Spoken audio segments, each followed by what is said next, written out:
Welcome to Moving Forward, Divorce and Family Law with Andrew Wood. Welcome to Moving Forward, Divorce and Family Law with Andrew Wood. Andrew H. Wood is a family and matrimonial attorney based in Albany, serving clients across upstate New York. Known for his detail-oriented and transparent approach, he helps clients make informed decisions during life's biggest transitions. I'm Lisa Mosby, and today we're talking about how property and assets are divided in New York divorces. Andrew will go over what counts as marital property, how the process works, and why equitable doesn't always mean equal. Thank you so much for joining me again today, Andrew. Thank you for having me again, Lisa. Andrew, what do you think is the most important thing for people to understand about how property division works in New York? Yes, as you stated in the intro, New York State is an equitable distribution state. Equitable distribution does not mean equal distribution, although oftentimes property, assets, liabilities are divided equally. That is not always the case. So it's equitable, not equal. The other important thing that people need to realize is the distinction or classification of marital property and separate property. Those are the two separate and distinct classes of assets that are involved in matrimonial litigation. I'm going to ask you the difference between those two. What is the difference? Sure. So separate property is any property that was owned by a spouse prior to the party's marriage, and also property that was acquired by one spouse during the marriage, either through inheritance, gift, or a personal injury settlement is generally the main three that are acquired. Real or marital property is any other property that was acquired during the marriage. So that is from the date the parties were married until the date that one party commenced an action for divorce. Why does that distinction matter so much? The distinction is separate property is not divided between the parties. The separate property will remain the property of whoever owns that property.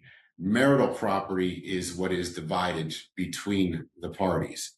And it's difficult because in a matrimonial action, people may have, oftentimes in marriages, people have maintained separate bank accounts and they deposit their income into their own separate bank account. And then they use that money to purchase an asset, whether it be real estate, a vehicle, or something else.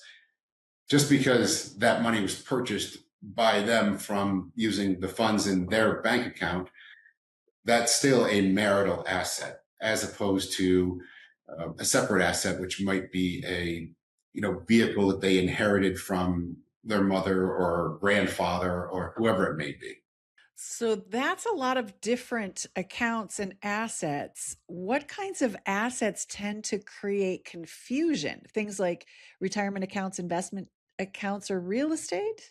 They all can cause some confusion depending on the scenario, the situation. Every divorce case is different. With real estate, confusions arise sometimes if a party has, let's say, a separate property credit in the real estate.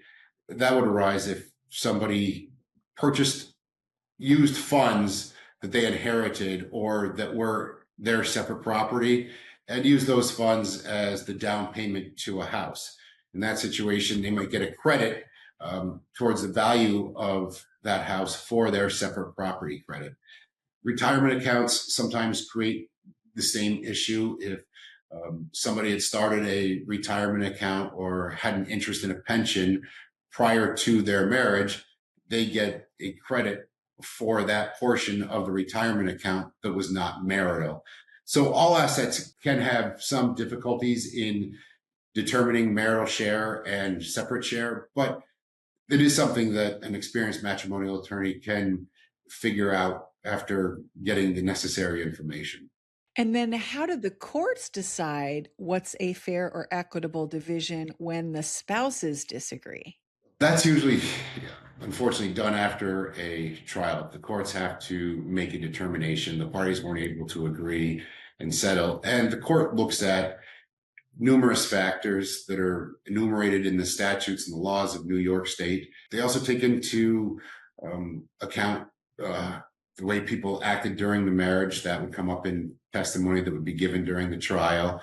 And they look at bank account statements, they look at credit card statements, they look at the totality of the party's marriage and what they have in terms of assets, what they have in terms of liabilities. If it's necessary for one person to, for example, keep the marital residence, or there's a business that's involved and the spouse that owns that business wants to maintain that business and it needs to maintain that business because it's his or her livelihood, then how are they going to offset the value of that business with other assets in the marital estate? And then, Andrew, are there steps couples can take before or during the divorce to make the property division process smoother or less stressful? There are. There's always things that spouses can do to make it less stressful. One is everything needs to be, valued or determined. Getting bank account statements, credit card statements, usually for the past at least 2 years is helpful to see if there's any major transactions, anything of that nature. Personal property is always an issue that comes up in divorce matters.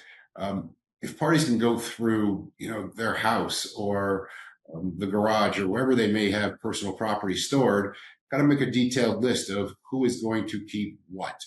If they can narrow the issues down, so the husband gets the living room furniture and the wife gets the dining room furniture, that is, extremely helpful. And if we only have a couple issues that the parties can't agree on, or a couple pieces of personal property that the parties cannot agree on, that makes things much easier for the courts, the parties, and the attorneys, and it's much less in legal fees for the parties.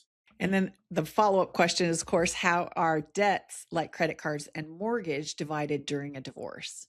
So relatively the same way. You look at the debt was acquired during the marriage. That is generally a marital debt that will be divided evenly. Oftentimes people have credit cards in their own names, but the other party might be a user on that credit card or have a credit card in their name for that account. Other times the one spouse may have a credit card in their name alone, but they're responsible for all of the grocery shopping, for buying clothing for the children, for paying the bills. In that circumstance, those bills are generally divided evenly between the parties. It's often the case that debts are not evenly divided when one person was spending extraordinarily just on themselves or wastefully dissipating the monies. In that circumstance, they may be responsible for a greater share or all of a debt. And in an earlier question, you mentioned that if they own a business together, how do you approach valuing or dividing a business when it's part of the marital property?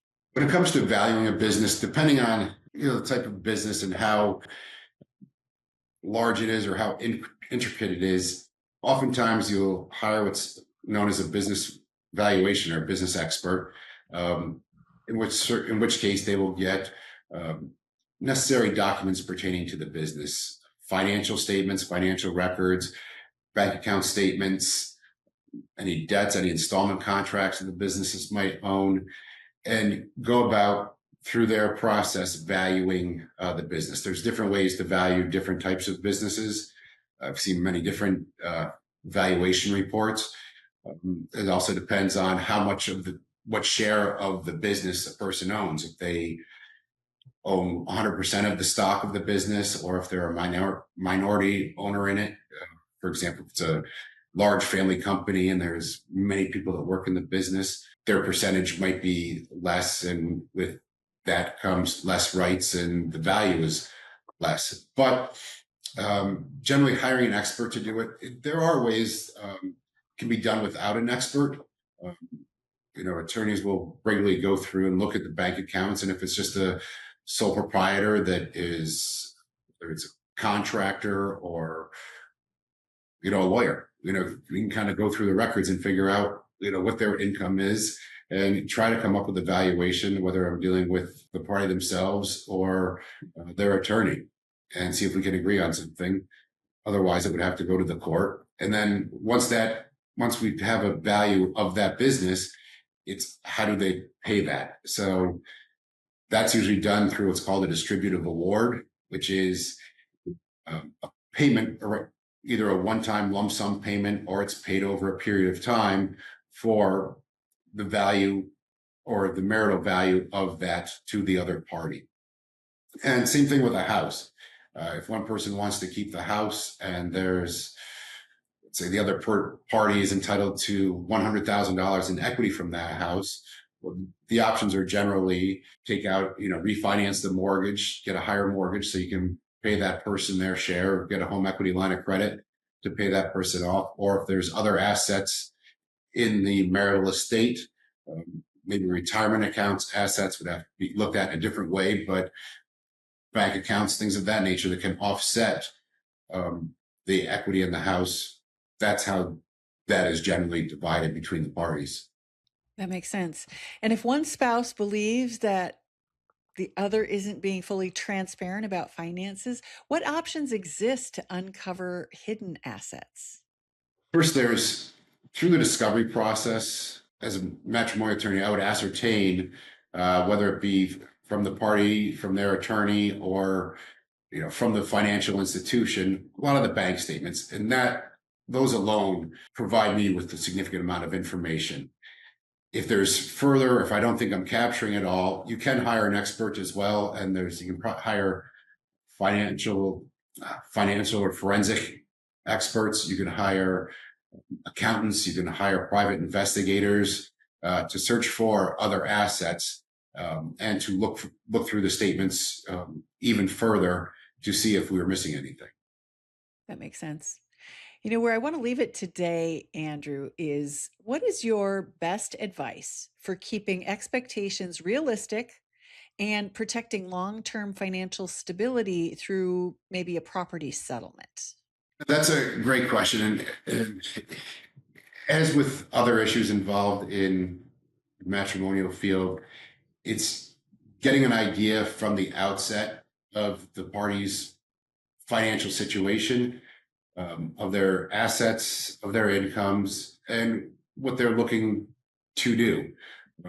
You try to, achieve those goals, but within the means that are there, and realize that, there are many different ways to, once we look at all the assets and the debts, to figure out something that will work for them. Is it affordable for them? And then also, if they don't already have a financial advisor, I have a list of referrals I can provide to them, accountants, things of that nature, to help them on the right path to make sure that they can preserve the assets that they have income and disposable income that they can to care for themselves, for their children, and to provide and prepare for their future. Andrew, I want to thank you for your insights today on settlement expectations. I think sometimes it's challenging and we don't know where to turn. So this has been very eye-opening and enlightening. Thank you, sir. No, thank you, Lisa. That's it for today's episode of Moving Forward, Divorce and Family Law with Andrew Wood. If you're in upstate New York and need straightforward guidance about dividing your assets or understanding your financial rights in a divorce, visit awoodesq.com to learn more. Thanks for listening. And remember to like, subscribe, and share this episode with someone who might need it. And we'll see you next time. Thanks for watching. Be sure to hit that like and subscribe button and leave us a review in the comments.